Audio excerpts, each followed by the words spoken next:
Savez-vous ce que les morts font en ce moment? Eh bien, sachez que les morts ne sont pas inactifs ni inconscients, mais ils vivent dans un monde intermédiaire entre la vie d'ici-bas et la vie de l'au-delà. Ce monde s'appelle le barzakh, qui signifie en arabe « barrière » ou « séparation ». Mais qu'est-ce que le barzakh exactement? Et comment les morts y vivent?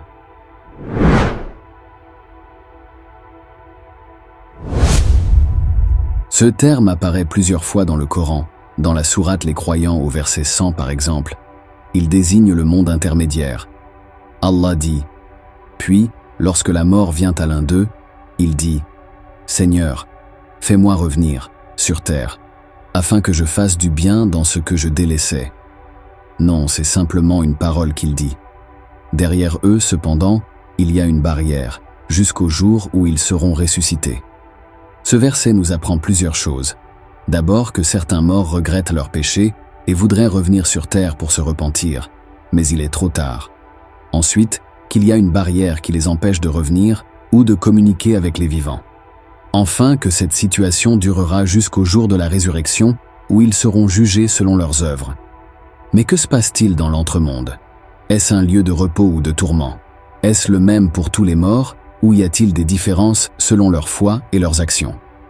Pour répondre à ces questions, nous devons nous référer aux hadiths du prophète, sallallahu alayhi wa sallam, qui nous ont transmis des informations précieuses sur ce monde. D'après les hadiths parlant du sujet, le barzakh est un monde qui a ses propres caractéristiques, différentes de celles du monde matériel ou du monde de l'au-delà. C'est un monde où les âmes des morts sont reliées à leur corps dans les tombes, mais sans être limitées par l'espace ou le temps. L'entremonde n'est pas le même pour tous les morts. Il y a une grande différence entre les croyants vertueux et les mécréants ou les hypocrites. Les premiers sont honorés, réjouis et rapprochés du paradis, tandis que les seconds sont humiliés, tourmentés et éloignés de la miséricorde divine. Cet entremonde est donc une sorte de préfiguration du paradis ou de l'enfer selon le cas. Prenons l'exemple des croyants vertueux. D'après un hadith rapporté par Al-Bara ibn Azib, le prophète, alayhi salatu wassalam, a décrit ce qui leur arrive après la mort. Il a dit « Quand un serviteur vertueux quitte ce monde pour l'au-delà, il lui vient depuis le ciel des anges blancs, dont le visage est aussi radieux que le soleil. Ils s'installent auprès de lui, munis de linceul et d'un parfum paradisiaque. C'est alors que l'ange de la mort vient s'asseoir près de sa tête et lui dit « Ô bonne âme, sors pour jouir du pardon et de la miséricorde divine. » Elle sort alors en coulant telle une goutte d'eau qui s'échappe de la bouche d'une outre.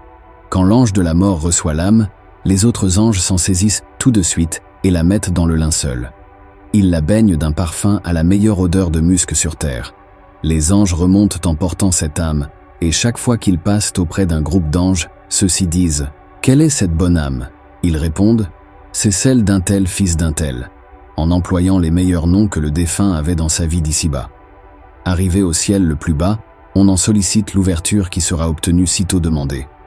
Au niveau de chaque ciel, l'âme est accueillie par les meilleurs et accompagnée jusqu'au ciel suivant, et ce jusqu'à son arrivée au 7e ciel. C'est alors qu'Allah dit « Placez les écritures concernant mon serviteur dans les plus hautes sphères du 7e ciel, puis ramenez-le à la terre puisque c'est à partir d'elle que j'ai créé mes serviteurs, et c'est en elle que je les retournerai, et c'est à partir d'elle que je les ressusciterai. » Ensuite, son âme est ramenée à son corps, et 2 anges se présentent à lui, le mettent debout et lui disent « Qui est ton maître ?» « Allah est mon maître. » « Quelle est ta religion ?»« L'islam est ma religion. » « Qu'en est-il de cet homme qui vous a été envoyé ? Il est le messager d'Allah. Paix et bénédiction sur lui. Comment l'avez-vous su ? J'ai lu le livre d'Allah et y ai adhéré et cru en lui. Une clameur dira depuis le ciel « Mon serviteur a dit vrai. Préparez-lui un lit et des vêtements au paradis. Ouvrez-lui une porte débouchant sur le paradis de sorte qu'il pourra en recevoir l'avant-goût et la fraîcheur. » Quel honneur et quelle joie pour les croyants vertueux. Ils sont accueillis par les anges, présentés à Allah, interrogés avec facilité et récompensés par une ouverture sur le paradis. Ils sont dans une situation de bonheur et de paix, attendant avec impatience le jour de la résurrection où ils entreront définitivement dans le paradis. Mais qu'en est-il des mécréants ou des hypocrites ? Leur sort est tout le contraire de celui des croyants vertueux. Le prophète, alayhi salatu wassalam, a dit « Quand un serviteur impie quitte ce monde pour l'au-delà, Il lui vient depuis le ciel des anges ténébreux, ayant une apparence effrayante. Ils s'installent auprès de lui, munis de tissus rugueux. C'est alors que l'ange de la mort vient s'asseoir près de sa tête et lui dit « Ô mauvaise âme, sors pour subir la colère et le châtiment divin. » Elle se répand alors dans tout son corps, mais l'ange de la mort l'arrache violemment, comme on arrache une branche épineuse d'un tissu mouillé. Quand l'ange de la mort reçoit l'âme, les autres anges s'en saisissent tout de suite et la mettent dans le tissu rugueux. Ils la baignent d'une puanteur à la pire odeur de charogne sur terre. Les anges descendent en portant cette âme, et chaque fois qu'ils passent auprès d'un groupe d'anges, ceux-ci disent « Quelle est cette mauvaise âme ?» Ils répondent « C'est celle d'un tel fils d'un tel », en employant les pires noms que le défunt avait dans sa vie d'ici-bas. Arrivé au ciel le plus bas, on en sollicite l'ouverture qui sera refusée.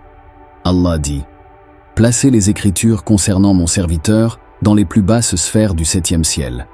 Puis ramenez-le à la terre, puisque c'est à partir d'elle que j'ai créé mes serviteurs.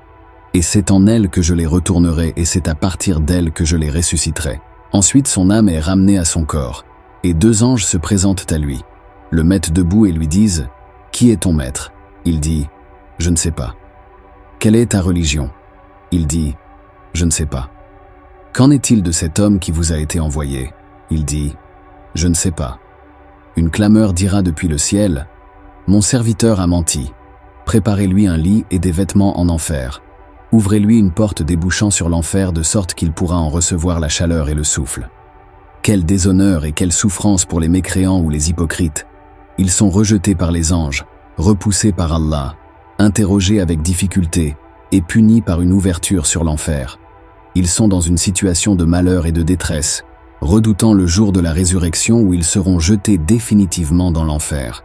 Certains savants ont dit que la rencontre des âmes dans l'entremonde est possible, mais cette rencontre n'est pas pareille à la rencontre dans le monde ici-bas. Car le monde du barzakh est différent de notre monde ici-bas. Allah le Très-Haut dit « Allah reçoit les âmes au moment de leur mort, ainsi que celles qui ne meurent pas au cours de leur sommeil. Il retient celles à qui il a décrété la mort, tandis qu'il renvoie les autres jusqu'à un terme fixé. » Sourate les groupes, verset 42. L'imam Ibn Kathir a dit à propos de l'interprétation de ce verset « Cela prouve que les âmes se rencontrent dans le monde invisible. » Pour faire simple, l'entremonde est la suite du monde matériel, et il constitue une suite pour la vie de l'homme après la mort. Le barzakh est la première et la dernière station où l'homme passe dès la mort et passe sa vie jusqu'au jugement dernier. L'homme est bien conscient dans sa tombe et entend ce qui se passe autour de lui. Un exemple pour nous rapprocher de ce que représente ce monde. Vous avez sans doute tous déjà rêvé. Pendant le sommeil, des rêves arrivent alors que le corps est en repos sur le lit. Des images modèles apparaissent et s'agitent durant le sommeil alors que le corps reste immobile. Bien que le sommeil soit beaucoup plus faible que la mort, l'homme voit dans ses rêves des existants plus forts, plus grandioses, plus extraordinaires. Il est témoin d'activités, de mouvements plus forts, plus rapides. Il ressent des sentiments plus désagréables ou plus agréables. Le monde du barzakh est bien plus complexe et immense que le monde des rêves. Allah nous dit « Ne pense pas que ceux qui ont été tués dans le sentier d'Allah soient morts. Au contraire, ils sont vivants, auprès de leur Seigneur, bien pourvus. » Ce verset nous prouve que la mort n'est qu'un titre, car l'âme du croyant continue à vivre même après que le corps soit éteint. J'espère que cette vidéo vous a été bénéfique. Si la vidéo t'a plu, mets un j'aime et commente la vidéo. Ça aidera à ce qu'elle soit plus vue. Qu'Allah nous guide et nous protège tous.